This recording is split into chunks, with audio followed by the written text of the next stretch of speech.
यहाँ पे जो हमने एल्डोस्टेरॉन एंटेगनिस्ट और एपिथेलियल सोडियम चैनल एंटेगनिस्ट पढ़े थे, ये यहाँ पे एक्ट करते हैं, ठीक है। इस कलेक्टिंग ट्यूब्यूल्स और डक्ट्स में एल्डोस्टेरॉन जो हमारे पास हार्मोन होता है, एल्डोस्टेरॉन उसका रिसेप्टर होता है, ठीक है। तो एल्डोस्टेरॉन एंटेगनिस्ट जो हैं वो जाके उस रिसेप्टर को ब्लॉक कर देते हैं, और फिर एल्डोस्टेरॉन कि वो करवानी होती है, उसने भी सोडियम एंड वाटर रिटेंशन करवानी होती है, तो वो उसका काम नहीं होता, और फिर इस तरह से ब्लड प्रेशर मेंटेन हो जाएगा। और दूसरे हैं एपिथेलियल सोडियम चैनल एंटेगनिस्ट। तो ये जो है ना luminal side of the tubule पे प्रेजेंट होते हैं, और ये सोडियम को इन द ट्यूब्यूल मूव कराते हैं, ठीक है। तो जब ये इनका क्या कहते हैं से वो इन चैनल्स को ब्लॉक कर देंगे, तो फिर सोडियम की एक्सक्रीशन, मतलब decrease sodium and water retention होगी, और फिर इस तरह से हमारे पास ब्लड प्रेशर मेंटेन हो जाएगा। एक ये मेन डायग्राम है, इस पे ना सारों के मैकेनिज्म ऑफ एक्शन लिखे हुए हैं। और यहाँ पे देख लो, ये चैनल है होता है असेंडिंग लूप ऑफ हेनले में। इधर sodium potassium two chloride transporter है, ठीक है।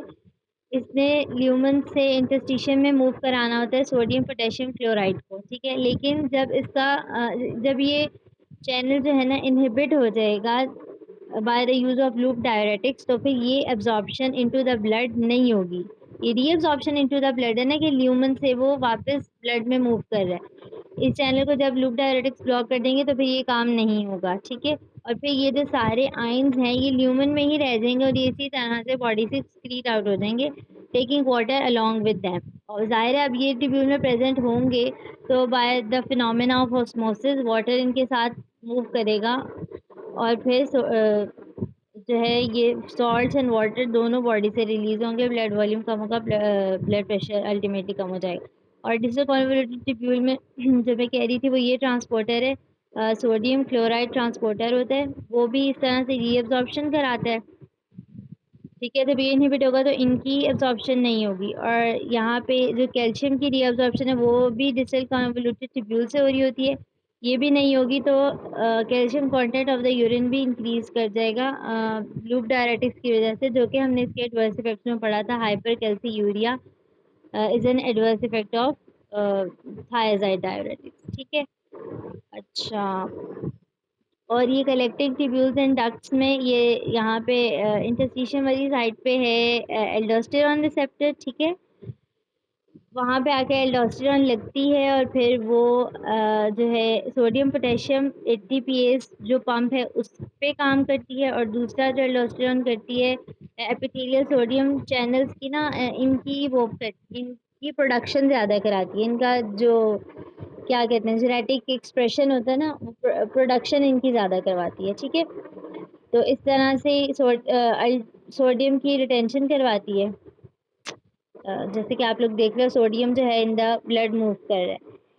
लेकिन जब एल्डोस्टेरॉन एंटेगनिस्ट देंगे तो ये सारा ब्लॉक हो जाएगा, और फिर सोडियम जो कि इन द ब्लड मूव कर रहा था, रीअब्जॉर्ब हो रहा था, वो फिर रीअब्जॉर्ब नहीं होगा, वो ज़्यादा एक्सक्रीट आउट होगा, और पोटेशियम जो कि एक्सक्रीट हो रहा था वो फिर ब्लड में बढ़ेगा, ठीक है ना। इसलिए हम एल्डोस्टेरॉन रिसेप्टर्स को और एपिथेलियल सोडियम चैनल ट्रांसपोर्टर्स को पोटेशियम स्पेयरिंग डायरेटिक्स कहते हैं, कि ये ब्लड में पोटेशियम की कंसंट्रेशन को इंक्रीज करवाते हैं, जबकि बाकी डायरेटिक्स जो है ना लूप और थायाजाइड दोनों, वो पोटेशियम के लेवल्स को ब्लड में कम करती हैं, मतलब वो हाइपोकेलेमिया कॉज करा कैल्शियम नहीं सॉरी पोटेशियम पोटेशियम के लेवल्स को ब्लड में कम करती हैं, यानी कि वो हाइपोकेलेमिया कॉज कराती है। और hypokalaemia is dangerous for heart, तो इस वजह से हमें पोटेशियम लेवल्स ब्लड में मेंटेन करना बहुत ज़रूरी होता है।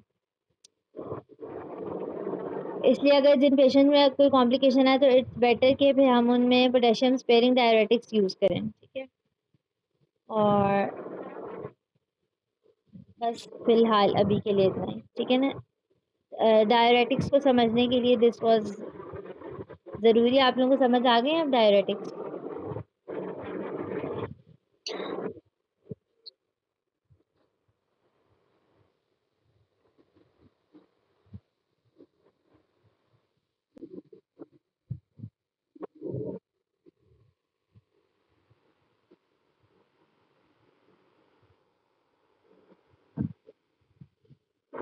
दोबारा बोलो, मुझे समझ नहीं आई। क्या क्या पूछे?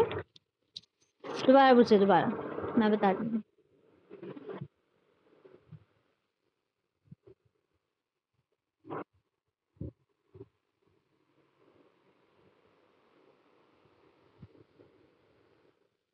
अल्लाह की बंदी, उसका ट्रांसपोर्टर ही वहां पे प्रेजेंट है डिस्टल पे, तो उसने वहीं से एक्सक्रीट आउट कराना है ना। ऐसे थोड़ी अपनी मर्जी से कहीं से भी कैल्शियम निकाल दो, कहीं से भी डाल दो। हम्म, ऐसे है। ठीक है। और किसी ने कुछ पूछने? अभी तक सिर्फ 7 स्टूडेंट्स हैं और कोई पढ़ने में इंटरेस्टेड ही नहीं है। हाँ, बीटा ब्लॉकर्स हमने एंजाइना में भी डिस्कस किए थे, तो आई होप आप लोगों को इसका मैकेनिज्म ऑफ एक्शन याद होगा। अब हम ये देख लेते हैं कि ब्लड प्रेशर में ये कैसे अपना रोल प्ले कर रहे हैं ना, ब्लड प्रेशर को कम करने में। वो इस तरह से होगा कि जैसे कि डायग्राम में है, आप लोग देख लें। बीटा ब्लॉकर जो है ना, वो बीटा वन रिसेप्टर्स जो होते हैं हार्ट में, उनको ब्लॉक कर देते हैं। फिर क्या होगा कि मायोकार्डियल हार्ट रेट कम, मायोकार्डियल रेट कम होगा, और मायोकार्डियल कॉन्ट्रेक्टिलिटी कम होगी, और कार्डिक आउटपुट कम होगा। ठीक है। फिर बीटा वन ब्लॉकर्स जो हैं वो पेरिफेरल रेजिस्टेंस को कम करते हैं। ठीक है। और दूसरा जो इनका इफेक्ट है, वो beta one receptors of the kidney जो हैं, जब वो ब्लॉक होंगे तो फिर वो रेनिन की सिक्रीशन को कम करेंगे। रेनिन से फिर एंजियोटेंसिन कम प्रोड्यूस होगा, और एंजियोटेंसिन जब कम होगी तो एल्डोस्टेरॉन कम होगा। एल्डोस्टेरॉन का लेवल बॉडी में कम हो गया तो फिर decrease sodium in water retention और डिक्रीज ब्लड वॉल्यूम। ठीक है। रेनिन एंजियोटेंसिन सिस्टम को हमने डिस्कस किया था उस दिन। ये सब आप लोगों को सब समझ में आ गया था कि बीटा वन रिसेप्टर्स किडनी में होते हैं। ठीक है, मैं थोड़ा सा रिपीट कर देती हूँ दोबारा। बीटा वन रिसेप्टर्स होते हैं हमारे पास किडनी में। जब वहाँ पे ब्लड प्रेशर या ब्लड फ्लो कम होता है तो रेनिन सिक्रीट होती है। रेनिन फिर आगे जो है ना एंजियोटेंसिन में कन्वर्ट होती है, एंजियोटेंसिन वन में, और एंजियोटेंसिन वन फिर एंजियोटेंसिन टू में कन्वर्ट होती है। ठीक है। और एंजियोटेंसिन टू इटसेल्फ भी हमारे पास वो वेजो डायलेशन वगैरह कराती है, और दूसरा उसका काम ये होता है कि वो एल्डोस्टेरॉन की सिक्रीशन करवाती है, और एल्डोस्टेरॉन ने फिर जाके सोडियम एंड वाटर रिटेंशन करवानी होती है, और फिर वो जो है ना इस तरह से ब्लड प्रेशर को मेंटेन करते हैं। यहाँ पे क्या हो रहा है कि हम अब केस हमारे पास ये है कि ब्लड प्रेशर बहुत ज़्यादा एलिवेटेड है, हमने उसको लो करना है। तो हम क्या करेंगे, हम इन सारे मैकेनिज्म्स को जो कि ब्लड प्रेशर को एलिवेट कराते हैं या ब्लड प्रेशर को बॉडी में मेंटेन कराते हैं, उनको ब्लॉक कर देंगे। बीटा ब्लॉकर्स उसको, हाँ, बीटा ब्लॉकर्स हमने दिए हैं। बीटा ब्लॉकर्स किडनी वाले जब ब्लॉक हुए तो फिर वो रेनिन की सिक्रीशन कम कराएंगे। अल्टीमेटली एंजियोटेंसिन वन भी कम प्रोड्यूस होगा, एंजियोटेंसिन टू भी, और फिर एल्डोस्टेरॉन की प्रोडक्शन भी कम हो जाएगी। इस तरह decrease salt and water retention होगी, ब्लड वॉल्यूम कम होगा, एंड ब्लड प्रेशर कम होगा। ठीक है। एंजियोटेंसिन टू इटसेल्फ भी पेरिफेरल रेजिस्टेंस को कम करते हैं। ठीक है। मैंने बताया ना कि जब वो एंजियोटेंसिन टू एक्टिव होता है ना, वो वेजो कंस्ट्रिक्टर होता है। तो अब एंजियोटेंसिन टू हमारे पास कम हो जाएगा तो ऑब्वियसली वेजो डायलेशन हो जाएगी, पेरिफेरल रेजिस्टेंस कम हो जाएगी। ठीक है। बीटा ब्लॉकर्स के नाम जो इसमें यूज होते हैं, क्या कहते हैं, हाइपरटेंशन की ट्रीटमेंट में, वो है मीटोप्रोलोल, एटिनोलोल और नेबिवोलोल। जो है नेबिवोलोल, नेबिवोलोल की एक खास बात ये है कि ये एक तो इसका डायरेक्ट बीटा ब्लॉकिंग एक्शन है कि ये बीटा रिसेप्टर्स को ब्लॉक करेगा, और जो अभी लास्ट स्लाइड में हमने पढ़ा उस मैकेनिज्म से ब्लड प्रेशर को कम करेगा।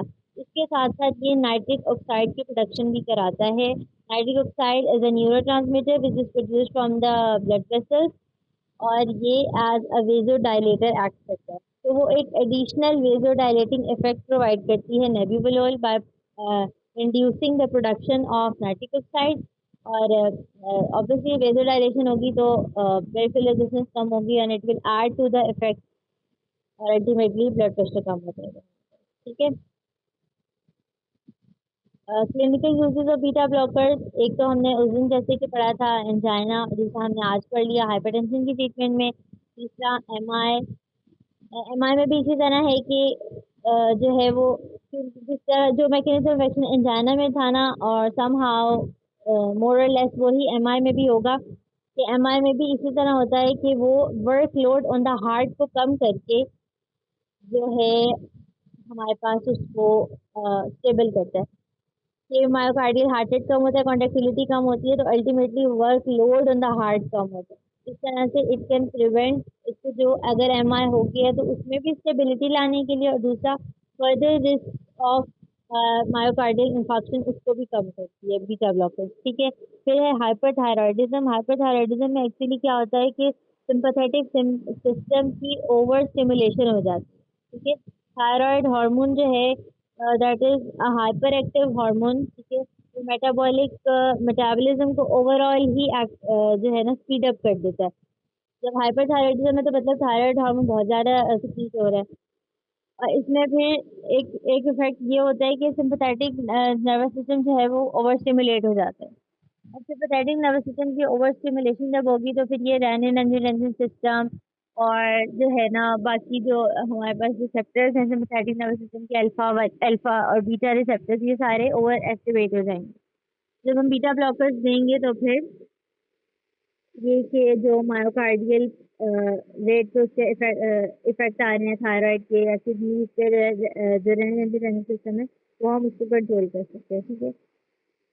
और माइग्रेन में भी इसका रोल है क्योंकि ये वो करती है ना, वेजो डायलेशन कर रही है अल्टीमेटली, उसको पेरिफेरल रेजिस्टेंस को कम करके बीटा ब्लॉकर्स कम कर रही है, तो इस वजह से माइग्रेन की ट्रीटमेंट में भी इनका रोल है, ठीक है। Although not drug of choice for the treatment of migraine, first line treatment नहीं है माइग्रेन के लिए, बट माइग्रेन की ट्रीटमेंट में भी यूज होते हैं। जी क्या कह रहे हैं?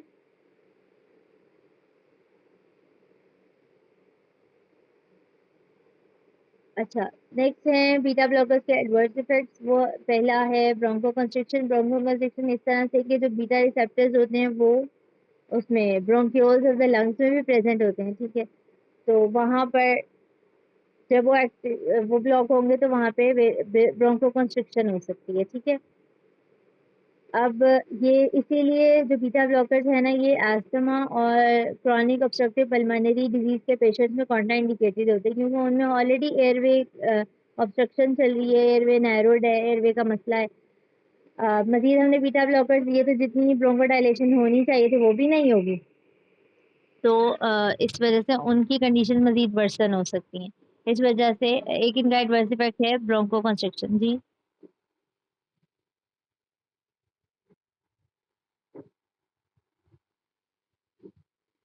हाँ, नॉन सेलेक्टिव है तब इफेक्ट होगा, बिल्कुल ऐसे ही। अच्छा, फिर है हमारे पास एरिथमियाज। एरिथमियाज इस तरह से कि cardiac function can be disturb, और दूसरा इनकी जो होती है ना मेटाबॉलिक डिस्टर्बेंसेस भी बीटा ब्लॉकर्स कॉज करते हैं। आई थिंक मैंने आगे लिखा हुआ था कहीं पे, ठीक है। तो इस वजह से जो है ना, they can also cause arrhythmias. और फिर सेक्सुअल डिसफंक्शन है, इसका mechanism of action is unclear, but it is reported कि ये भी कॉज करते हैं, ठीक है। दूसरा है हाइपोग्लाइसीमिया। वो इस तरह से कि बीटा रिसेप्टर्स हमारे पास लिवर में भी प्रेजेंट होते हैं और वो डिक्रीज ग्लाइकोजिनोलिसिस कराते हैं और डिक्रीज ग्लूकोज यूटिलाइजेशन करवाते हैं, ठीक है। तो अब अगर अ, मतलब ये लोग हाइपोग्लाइसीमिया करवा रहे हैं ना, अगर किसी पेशेंट को कि हमारे पास जो डायबिटिक्स होते हैं उसकी अगर ब्लड शुगर लेवल लो हो गया है, ठीक है ना, और साथ में वो बीटा ब्लॉकर्स भी ले रहा था, तो उसकी तो कंडीशन वर्सन हो जाएगी, ठीक है। इस वजह से डायबिटिक्स में भी अ, जो है ना विद क्या कहते हैं उसे, एक्सट्रीम केयर दे सकते हैं, विद कॉशियसनेस दे सकते हैं, लेकिन बेटर टू बी अवॉइडेड, ठीक है। और नेक्स्ट ये इसका एडवर्स मेटाबॉलिक डिस्टर्बेंसेस में मजीद इसकी ये है कि जो बीटा ब्लॉकर्स हैं लिवर में प्रेजेंट होते हैं ना, तो ये हेल्दी फैटी एसिड्स जो है ना उनकी कंसंट्रेशन को कम करते हैं, और जो बैड कोलेस्ट्रॉल होता है हमारे पास एलडीएल, उसकी कंसंट्रेशन को इंक्रीज कराते हैं। फ्री ट्राइसलाइग्लिसरॉल जो होते हैं उसकी कंसंट्रेशन को ब्लड में इंक्रीज कराते हैं। और जो हाई डेंसिटी लिपोप्रोटीन है, एचडीएल होता है, उसको डिक्रीज करते हैं। एचडीएल इज गुड कोलेस्ट्रॉल और that is beneficial for the health ना, तो उसको कम करते हैं। और जो जिनका नेगेटिव इफेक्ट होता है एलडीएल और टैग्स ट्राइसाइक्लिज्म, उनको ज़्यादा करते हैं। यानी कि इन शॉर्ट आप लोग ये कह सकते हैं कि जो लिपिड प्रोफाइल है उसको डिस्टर्ब करते हैं, ये इनका एक एडवर्स इफेक्ट है। और सीएनएस इफेक्ट्स आ सकते हैं जैसे कि डिजीनेस, हेलुसिनेशन, फटीग, लेथार्जी, इस तरह के। और ड्रग इंटरेक्शंस भी इसके सिमेटिडीन और फेमोटिडीन वगैरह के साथ हैं ड्रग इंटरेक्शन। इस वजह से अगर पेशेंट्स वो ड्रग्स ले रहे हैं तो फिर बीटा ब्लॉकर्स उनको या तो नहीं दिए जाते या फिर विद विद स्ट्रिक्ट मॉनिटरिंग दिए जाते हैं। ठीक है,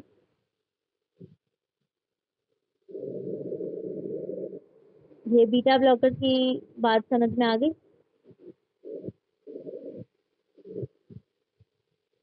हाँ, अच्छा बीटा ब्लॉकर ना एक तो ये this is very important class of drugs, और ये वैसे भी क्लिनिकल प्रैक्टिस में भी ये बहुत ज़्यादा यूज होती है। एक बात, दूसरी बात ये कि ये आप लोगों के हर चैप्टर में ना इस तरह से लिखी हुई है। यानी अब खुद ही देख लो कि एंजाइना भी हमने पढ़ा, वहाँ पे भी थी, हाइपरटेंशन में भी है, आगे जो हार्ट फेलियर ड्रग्स हैं उनमें भी है। ठीक है, तो इट्स बेटर कि आप लोग इन तीनों जो बीटा ब्लॉकर्स है ना जो हर चैप्टर में है, इनको एक ही दफ़ा बैठ के पढ़ लो और फिर एक ही जगह से अच्छा सा याद कर लो। और यानी कि और बस बाकी एडवर्स इफेक्ट्स और क्लिनिकल यूजेस तो इनके सेम ही रहेंगे, चाहे वो जहाँ पे जिस भी डिजीज के ट्रीटमेंट में यूज हो रहे हैं। सिर्फ हर डिजीज में थोड़ा सा मैकेनिज्म ऑफ एक्शन थोड़ा सा वो भी डिफरेंट है। तो मैं ये कहना चाह रही हूँ कि इन सबको आप एक ही दफ़ा अच्छे से कर लो, एंड बीटा ब्लॉकर्स को बहुत अच्छा सा प्रिपेयर कर लो। ठीक है, अगर थोड़ा सा टाइम लगा के हर चैप्टर में से पढ़ के उसको एक जगह पे कंपाइल करके तो सही से कर लेना। अच्छा, नेक्स्ट और very important class of drug is S inhibitors, angiotensin converting enzyme inhibitors. ठीक है, अच्छा अब एंजियोटेंसिन कन्वर्टिंग एंजाइम का रोल कहाँ पे है? सबसे पहले रेनिन सिक्रीट होती है ना, और रेनिन फिर एंजियोटेंसिन की प्रोडक्शन करवाती है, और फिर एंजियोटेंसिन ने एंजियोटेंसिन 1 ने एंजियोटेंसिन 2 बनानी होती है। अब for the conversion of angiotensin 1 into angiotensin 2 जो एंजाइम चाहिए होता है that is S, angiotensin converting enzyme. Angiotensin converting enzyme जो है ना एंजियोटेंसिन 1 को एंजियोटेंसिन 2 में कन्वर्ट कर देता है। वो जो एस इनहिबिटर्स हैं हमारे पास, वो जाके इस एस एंजाइम जो है एंजियोटेंसिन कन्वर्टिंग एंजाइम, इसको ब्लॉक कर देते हैं। जब इसको ब्लॉक कर देंगे तो एंजियोटेंसिन 2 की प्रोडक्शन नहीं होगी, और जो जो काम फिर एंजियोटेंसिन 2 कर रही थी वो नहीं होंगे। ठीक है, जैसे कि एक तो वो पेरिफेरल वास्कुलर रेजिस्टेंस को कम कराती है, सॉरी उसको इंक्रीज कराती है ना, एंजियोटेंसिन 2 तो वेजो कंस्ट्रिक्टर है, वो उसका इफेक्ट नहीं आएगा, तो मतलब पेरिफेरल वास्कुलर रेजिस्टेंस कम होगी, वेजो डायलेशन होगी। दूसरा वो एल्डोस्टेरॉन की सिक्रीशन कराती है, तो अब वो सिक्रीशन नहीं होगी। ठीक है, तो फिर क्या होगा, सोडियम एंड वाटर की रिटेंशन कम होगी। सही है, और एल्डोस्टेरॉन का फंक्शन क्या है कि वो एल्डोस्टेरॉन जब कम होगी तो फिर output of sympathetic nervous system वो भी कम होगा, और increase vasodilation of vascular smooth muscle होगी। ठीक है, अच्छा एक और जो इस एस इनहिबिटर्स का रोल होता है वो ये होता है कि ये ना एंजियोटेंसिन कन्वर्टिंग एंजाइम जो है ना हमारे पास वास्कुलर पेप्टाइड्स होते हैं, ब्रेडिकाइनिन जिनमें इम्पोर्टेंट है, एस जो है ना उसकी ब्रेक डाउन कराता है ब्रेडिकाइनिन की। ठीक है, अब ब्रेडिकाइनिन ने क्या कराना होता है कि उसने जो है ना वेजो कंस्ट्रिक्शन करानी होती है। ठीक है, अब जब ब्रेडिकाइनिन की ब्रेकडाउन कम वेजिका हाँ ब्रेडिकाइनिन की ब्रेकडाउन कम होगी, इसका मतलब ब्रेडिकाइनिन का लेवल ज़्यादा हो जाएगा। ठीक है, और फिर क्या होगा, हमारे पास वेजोडाइलेशन हो जाएगी। ठीक है, यही बात इन्होंने यहाँ पे सेकंड पॉइंट में लिखी हुई है, vasodilation of vascular smooth muscle. ये एल्डोस्टेरॉन का काम नहीं है, ये एंजियोटेंसिन 2 का ही फंक्शन है कि वो vasodilation of vascular smooth muscle को इंक्रीज कराती है, किस तरह से कि वो ब्रेडिकाइनिन की ब्रेकडाउन नहीं होगी, एस ने करवानी होती है उसकी ब्रेकडाउन, एस को हमने इनहिबिट कर दिया, ब्रेडिकाइनिन की ब्रेकडाउन नहीं हो रही, ब्रेडिकाइनिन का लेवल इंक्रीज हो रहा है। ठीक है, फिर क्या होगा, वेसोडाइलेशन हो जाएगी। सही है, और एल्डोस्टेरॉन का तो अभी जैसे वो डायग्राम में भी हमने देखा कि उसमें सोडियम और की रिटेंशन करानी होती है, वाटर उसके साथ साथ फिर उसकी भी रिटेंशन होती है। तो एल्डोस्टेरॉन जब उसका रिसेप्टर ब्लॉक, एल्डोस्टेरॉन की प्रोडक्शन कम होगी तो फिर सोडियम एंड वाटर रिटेंशन नहीं होगी और फिर इन सारे इफेक्ट्स की वजह से अल्टीमेटली ब्लड प्रेशर कम हो जाएगा, ठीक है। अच्छा, और यहाँ पे देख लेते हैं क्या लिखा हुआ है। First line treatment of hypertension है जी, ACE inhibitors blocks the enzyme ACE which leaves angiotensin 1, और ACE is responsible for the breakdown of bradykinin aminocysteria and reduces both cardiac preload and afterload। ठीक है जी, ये भी प्रीलोड एंड आफ्टरलोड की भी समझ आ गई होगी कि वैस्कुलर डायलेशन जब हो रही है ना, तो वो सिर्फ आर्टीरियल, हाँ आर्टीरियोज के लिए स्पेसिफिक नहीं है। जहाँ पे भी वैस्कुलर मसल प्रेजेंट है और उनमें ब्रेडिकाइन का लेवल ज़्यादा हो रहा है और एंजियोटेंसिन का लेवल कम है, तो फिर क्या होगा, वो सारी डायलेट कर जाएंगी और प्री लोड और आफ्टर लोड दोनों कम होंगे, ठीक है ना। अच्छा, इनके क्लिनिकल यूजेस क्या है इस इनहिबिटर्स की? हाइपरटेंशन की ट्रीटमेंट है, और हाइपरटेंशन विद किडनी डिजीज, यानी कोई भी क्रॉनिक किडनी डिजीज है या किडनी इंजरी है, तो उसके साथ अगर हमारे पास हाइपरटेंशन आ रही है तो उसकी ट्रीटमेंट में, हार्ट फेलियर की ट्रीटमेंट में, और डायबिटिक नेफ्रोपैथी की ट्रीटमेंट में, ठीक है। डायबिटिक नेफ्रोपैथी की ट्रीटमेंट में इस तरह से कि इसको इंट्राग्लोमेरुलर प्रेशर्स को भी कम करते हैं, ठीक है। इस वजह से डायबिटिक नेफ्रोपैथी जो हो जाए हमारे पास, नेफ्रोपैथी मतलब किडनी की जो ग्लोमेरुलस है, उसकी जो वेसल्स होती है वो अफेक्ट हो रही है, ठीक है। डायबिटिक नेफ्रोपैथी में ऐसे होता है, तो वहाँ पे भी इसका इफेक्ट आता है। और ये, और इसकी फार्माकोकाइनेटिक्स में जो इम्पोर्टेंट बात जो याद रखनी है, जो उसके हिसाब से याद रखते हैं, वो ये कि ये सारी ओरली दी जाती हैं, ठीक है। और mostly are excreted by kidney. सिर्फ खुद के एक आधा का फूड इंटरेक्शन है, ठीक है। बाकी सारी ऐसी हैं। और एस एक मिनट, मैं बात पूरी कर लूँ। जो एस इनहिबिटर्स की एग्जांपल्स थी वो क्या थी हमारे पास? कैप्टोप्रिल, एनालाप्रिल, लाइसिनोप्रिल, ठीक है ना। अब प्रिल प्रिल प्रिल से याद कर लेना कि प्रिल इसका निमोनिक कर लो, या मतलब जिनके एंड में प्रिल आ रहा है ना, वो एस इनहिबिटर्स हैं, ये याद कर लेना। जी, अब पूछेंगे आप उसमें।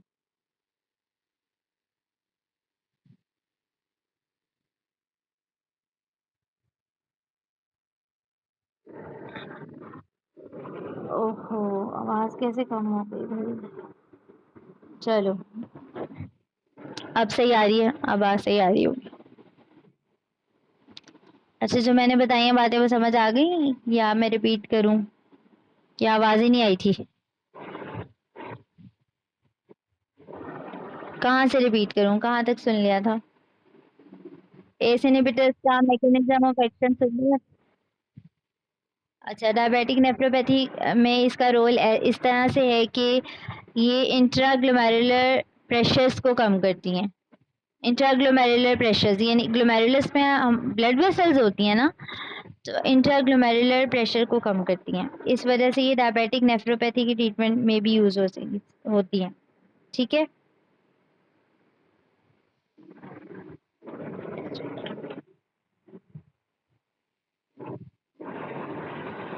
हार्ट फेलियर में इस तरह से कि वो उसको कम करिए ना, प्री लोड और आफ्टर लोड को कम करिए, तो उस वो कम होगा। ओवरऑल जो work load on the heart है वो कम हो जाएगा, ठीक है। इस तरह से ये उसकी ट्रीटमेंट में यूज हो रही है हार्ट फेलियर की, ठीक है। हाँ,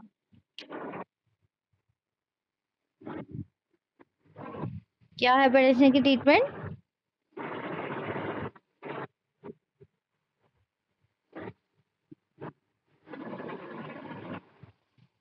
देखो, जो हाइपरटेंशन अगर हो रही है, देख, एंटी हाइपरटेंसिव्स पढ़े हैं ना, तो वो तो जिस भी तरह की हाइपरटेंशन है, अगर हाइपरटेंशन विद किडनी डिजीज है, या हाइपरटेंशन विद हार्ट फेलियर है, या हाइपरटेंशन विद स्ट्रोक है, कोई भी और डिजीज है with so along with hypertension, उन सब की ट्रीटमेंट में ACE inhibitors are the best, ठीक है। क्योंकि ये फर्स्ट लाइन ट्रीटमेंट है। ऐसे भी तो पेशेंट्स होते हैं ना हमारे पास जो जिनको कोमॉर्बिडिटीज होती हैं, मतलब ब्लड प्रेशर भी है, हाइपरटेंशन भी है, सॉरी ब्लड प्रेशर, हाइपरटेंशन भी है, डायबिटीज भी है, ब्लड प्रेशर भी है, साथ में कोई किडनी इंजरी है, कोई कोई भी किडनी डिजीज़ है, या फिर ब्लड प्रेशर के साथ कोई हार्ट का प्रॉब्लम भी है, तो अगर पेशेंट्स कोमॉर्बिडिटीज़ हैं अलोंग विद हाइपरटेंशन, उन सब में जो है ना ACE inhibitors are the choice, drug of choice या फर्स्ट लाइन ऑफ ट्रीटमेंट। आप लोग कोई भी वो ऐड कर सकते हो, ठीक है। अच्छा, अब आते हैं इसके एडवर्स इफेक्ट्स पे। जो एक मेजर एडवर्स इफेक्ट इनका एस इनहिबिटर्स का है वो है ड्राई कफ और एंजियोएडिमा। ड्राई कफ वैसे भी आप लोग सुनोगे, अगर जो कोई है, अगर फैमिली में कोई क्या कहते हैं एंटी हाइपरटेंशन का पेशेंट और वो कंटिन्यूअसली ये ड्रग्स लेते हैं ना, तो वो भी आप लोगों को बताएंगे कि जब से ये दवाई ले रहे हैं ना तब से क्या हो रहा है, ड्राई कफ हो रही है, ठीक है। तो दिस इज़ वेरी कॉमन और इट्स बेटर कि अगर प्रिस्क्राइब की जाए तो आप उन्हें पेशेंट को पहले ही बताना ताकि वो परेशान ना हो ज़्यादा। अच्छा खैर, ड्राई कफ और एंजियोडीमा होता क्यों है? Due to the increase level of bradykinin. ये दोनों एडवर्स इफेक्ट्स आते हैं, ड्राई कफ और एंजियोडीमा, ठीक है। फिर तीसरा एडवर्स इफेक्ट है हाइपरकेलेमिया और स्किन रैश है, हाइपोटेंशन। तो अगर ज़्यादा हमारे पास उसका एंटी हाइपरटेंसिव इफेक्ट हो जाता है तो हाइपरटेंशन भी है। ऑल्टर्ड टेस्ट, ये कुछ का है एडवर्स इफेक्ट, कुछ एस इनहिबिटर्स का, सबका नहीं है। And this diseases have teratogenic effects और they can cause fetal developmental defects in fetus. तो इस वजह से they are contraindicated in pregnancy. ठीक हो गया। नेक्स्ट है हमारे पास angiotensin 2 receptor blockers. Angiotensin 2 receptors blockers का से वही मैकेनिज्म ऑफ एक्शन है जो एस इनहिबिटर्स का है। एक मिनट, जैसे वो डायग्राम थी ना उसमें भी देखो यहाँ पे लिखा भी हुआ है एआरबीज। वो क्या करते हैं, जिस रिसेप्टर पे जाके एंजियोटेंसिन ने लगना है ना वो रिसेप्टर है एंजियोटेंसिन रिसेप्टर, ठीक है। अब हमने उस रिसेप्टर को ही ब्लॉक कर दिया तो बेशक एंजियोटेंसिन प्रोड्यूस होती भी रहे, वो अपना काम तो नहीं करेगी ना, उसका तो हमने रिसेप्टर ही ब्लॉक कर दिया, हम उसका एंटेगनिस्ट दे रहे हैं, ठीक है। तो फिर ये सारे इफेक्ट्स नहीं फिर जो काम एंजियोटेंसिन 2 ने कराने थे वो सारे नहीं होंगे। एस इनहिबिटर्स भी यही कर रहे थे, वो प्रोडक्शन कम कर रहे थे लेकिन एआरबी जो है ना उसके रिसेप्टर्स को ब्लॉक कर रहे हैं, सिर्फ ये बात है। वरना जो इफेक्ट्स प्रोड्यूस होंगे वो तो सारे सेम है और क्लिनिकल यूजेस भी मोर और लेस सेम ही है, ठीक है। एडवर्स इफेक्ट्स भी सेम है लेकिन जो ड्राई कफ और एंजियोएडिमा का जो एआरबीज के यूज से होता है वो कम होता है, बिकॉज एआरबीज जो है उसके लेवल को इतना इफेक्ट नहीं करते ब्रेडिकाइनिन के लेवल को, क्योंकि एंजियोटेंसिन कन्वर्टिंग एंजाइम तो है ना, और वो ब्रेडिकाइनिन को तो ब्रेक डाउन कर देगा, ठीक है। लेकिन फिर भी some amount of dry cough और एंजियोडीमा हो सकता है, ठीक है। अब बाकी देख लेते हैं कि रिप्रोड्यूस आर्टीरियोलर एंड वीनस डायलेशन। ये हमने बात कर ली थी कि पेरिफेरल रेजिस्टेंस जो है वो कम होगी और vasodilation of vascular smooth muscle होती है, जैसे कुछ डायग्राम में था। इस वजह से जो है ना ये हमारे पास आर्टिकुलर वीनस डायलेशन होगी, ठीक है। साथ में है ब्लॉक करेंगे एल्डोस्टेरोन की सिक्रीशन को, तो फिर सोडियम एंड वाटर रिटेंशन कम होगी, ब्लड वॉल्यूम कम हो गया और फिर अल्टीमेटली क्या होगा, ब्लड प्रेशर कम हो जाएगा, ठीक है। Decrease salt and water retention, ये भी बात हो गई। ये ब्लडिंग आयरन के लेवल को इतना अफेक्ट नहीं करते। क्लिनिकल यूजर एडवर्स इफेक्ट के सेम है और कॉन्ट्राइंडिकेशन भी वही सेम है। ये they are contraindicated in pregnancy because they induce developmental defects in fetus। अच्छा, ये बात समझ में आ गई। फिर जो एक लास्ट है हमारे पास एंजियोटेंसिन, रेनिन एंजियोटेंसिन सिस्टम का जो ब्लॉकर वो है रेनिन इनहिबिटर, जिसमें एक ही ड्रग आती है। अच्छा एक मिनट, जो एंजियोटेंसिन रिसेप्टर ब्लॉकर से जो हमने कल क्लासिफिकेशन पढ़ी थी उसमें नाम थे एंजियोटेंसिन रिसेप्टर ब्लॉकर्स, वो क्या थे, याद है किसी को?